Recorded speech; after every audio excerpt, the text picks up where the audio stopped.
Que a paz de Jesus e o amor de Maria estejam sempre presentes no seu coração e na sua vida.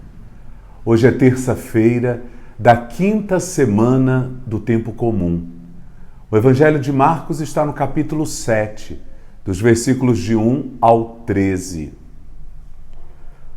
Os fariseus e alguns dos escribas vindos de Jerusalém tinham se reunido em torno de Jesus e perceberam que alguns dos seus discípulos comiam pão com as mãos impuras, isto é, sem as lavar. Com efeito, os fariseus e todos os judeus, apegando-se à tradição dos antigos, não comem sem lavar cuidadosamente as mãos, e quando voltam do mercado, não comem sem ter feito abluções. E há muitos outros costumes que observam por tradição, como lavar os copos, os jarros e os pratos de metal. Os fariseus e os escribas perguntaram-lhe: por que não andam os teus discípulos conforme a tradição dos antigos, mas comem o pão com as mãos impuras? Jesus disse-lhes: Isaías com muita razão profetizou de vós, hipócritas, quando escreveu: este povo honra-me com os lábios, mas o seu coração está longe de mim. Em vão, pois, me cultuam, porque ensinam doutrinas e preceitos humanos. Deixando o mandamento de Deus, vos apegais à tradição dos homens. E Jesus acrescentou: na realidade, invalidais o mandamento de Deus para estabelecer a vossa tradição. Pois Moisés disse: honra teu pai e tua mãe, e todo aquele que amaldiçoar pai ou mãe seja morto. Vós, porém, dizeis: se alguém disser ao pai ou à mãe, qualquer coisa que de minha parte te pudesse ser útil é corbã, isto é, oferta, e já não lhe desejais fazer coisa alguma a favor de seu pai ou de sua mãe, anulando a palavra de Deus, vossa tradição que vós vos transmitistes, e fazeis ainda muitas coisas semelhantes. Palavra da salvação, glória a vós, Senhor. Não vamos pensar que Jesus se coloca em oposição à lei. Não. Jesus faz oposição ao legalismo. Podemos entender o legalismo como um fanatismo em torno da lei.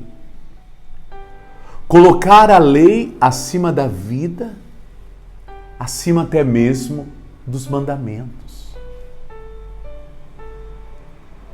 Os fariseus estão preocupados com a lei que assegura a pureza das coisas, apontando para todos os lados para aquilo que é puro ou impuro, exigindo das pessoas práticas exteriores que venham salvaguardar a pureza e combater a impureza. Mas Jesus vai usar da palavra de Deus, vai buscar o profeta Isaías para mostrar aos fariseus que não são hábitos de lavar mão, lavar copos, lavar pratos que vão tornar o homem puro ou impuro. Uma vez que a pureza e a impureza se instauram no coração, no interior das pessoas. Louvam o Senhor com os lábios, dizia o profeta Isaías, enquanto os seus corações estão distantes de Deus. Tem sentido ter os cabelos lavados, o corpo banhado, as mãos limpas para se sentar numa mesa, quando o coração, na verdade, está distante de Deus?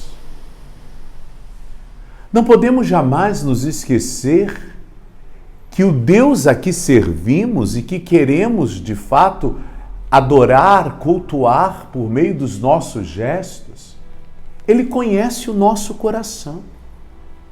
Deus nos vê por dentro, na nossa essência, sabe o que de fato pensamos e somos. Por isso os nossos gestos devem ser condizentes com os nossos sentimentos, com aquilo que trazemos por dentro. Caso contrário, serão gestos vazios. Sabe o papagaio que repete sons, que produz palavras, mas não sabe o significado de nenhuma delas?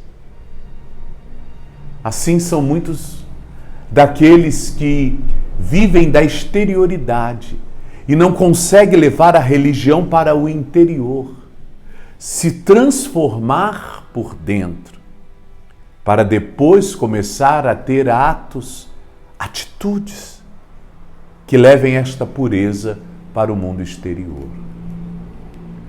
Tudo aquilo que Deus criou é puro.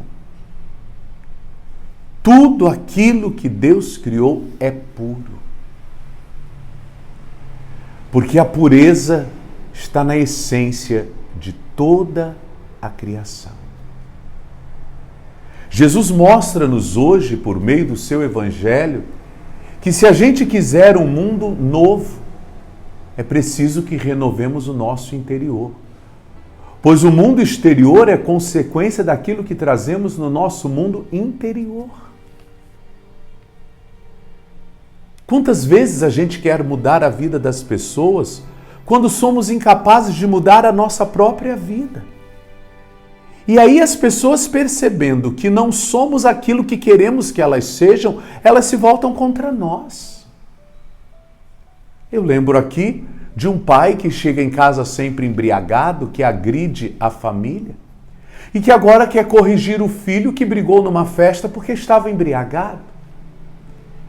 E esse filho vai dizer para o pai: mas quem é o senhor para me cobrar isso?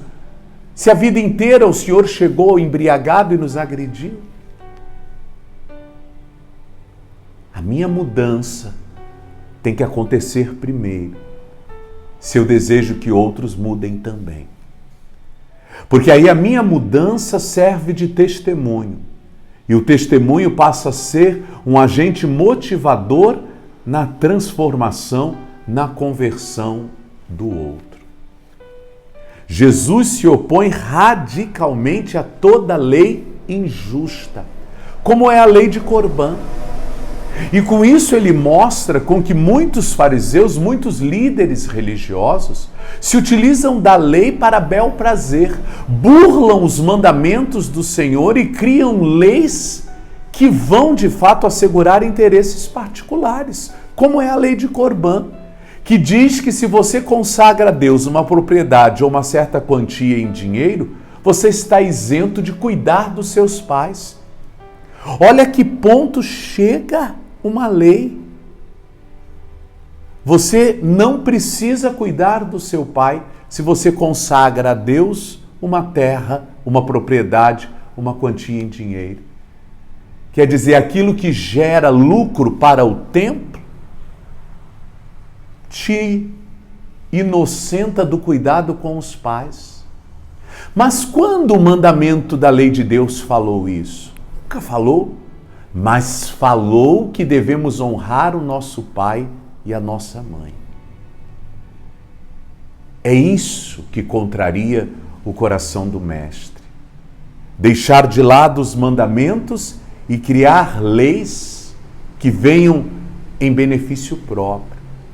Legislar em causa própria é contrário ao Evangelho. Querer a pureza das coisas externas e manter impuro o seu coração. Ou seja, o Senhor hoje pede de nós coerência. O meu exterior tem que revelar o meu interior. Isso é coerência. Se não for assim, você vive de incoerências. Incoerências não evangelizam, escandalizam. Assim, O Evangelho hoje vem nos dizer que toda lei deve salvaguardar a vida. Toda lei é para beneficiar a vida, os direitos de cada pessoa e não apenas de um pequeno grupo. Muita gente na nossa sociedade está precisando refletir sobre a palavra de Deus. Que você reflita, que eu reflita, que a gente mude para ser capaz de ajudar o mundo a mudar. Que Deus te abençoe e te guarde. Em nome do Pai, do Filho e do Espírito Santo. Amém.